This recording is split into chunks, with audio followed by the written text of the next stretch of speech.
একটা পোলার ক্যারেক্টার এত খারাপ হয় কেমনে আমি বুঝতেছি না মায়ের বাপ। আমি আমার একটা বন্ধুর কথা কই, সবার কথা না কই। আমার একটা বন্ধু আছে, যদিও নাম কওয়া যাবে না, মনে করালেন ওই ওর মায়ের বাপ। আমি যদিও সবার মেসেজ রিপ্লাই দিতে পারি না সময়ের অভাবে, তারপর অনেক ক্ষেত্রে দেখা গেছে অনেক ছেলের এক পাড়ায় রায়। যেমন ধরেন আমার পার্সোনাল আইডিতে এখন পর্যন্ত সেরিকে 10,000 রুপিয়া চুলে রয়েছে, অ্যাকসেপ্ট করি না, কারণ এগুলো ঝামেলা ভাই। এক একটা ছেড়িয়ার মারে ভাই একদম পরীর মতো, দেখলে এই মন চাই প্রেম করি কথাবার্তা কই। কিন্তু সমস্যা হইলো গা, ওই দিন চিন্তা করলাম যে বোরিং বোরিং জিন্দগি আর ভাল লাগে না, একটা ছেড়ির লোকে কথাবার্তা করি, একটু টাইম পাস করি, সময় পার করি। আমি যে এই চিন্তা ভাবনা করলাম, ঢুকলাম ফেসবুকে, ওর মারে বাপ এমন কোন ছেড়ি নাই যে আমার বন্ধু ওর লগে অ্যাড নাই।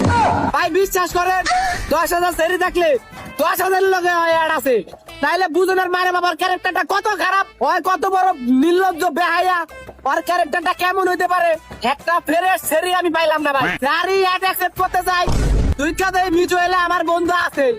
ওর মারে বাপ ওর ক্যারেক্টার খারাপ না আমার ক্যারেক্টার খারাপ, এটা তো আমি বুঝলাম না। যাই হোক সবকিছু বাদ দিয়া একটা ফিলিপিনি মায়া পাইছিলাম, অনেক সুন্দর দেখতে মাশাআল্লাহ। কেমন লাগতাছিল ভাই, মনে হইতাছিল যে এমনি ভাই প্রেম প্রীতি করে লাই। আর মায়ের বাপ যখনই প্রেম প্রীতি করার টাইমটা আইলো, যখনই প্রোফাইলে ঢুকলাম, গিয়া দিয়ে আমার সব কটা বন্ধুটা লাগে। তাহলে বুঝেন একটা সুন্দর মায়া পাইলি হইছে ফেসবুকের মধ্যে, ওরা ওটা লাগে কেমনে যে অ্যাড হয়ে যায় আমি বুঝলাম না ভাই।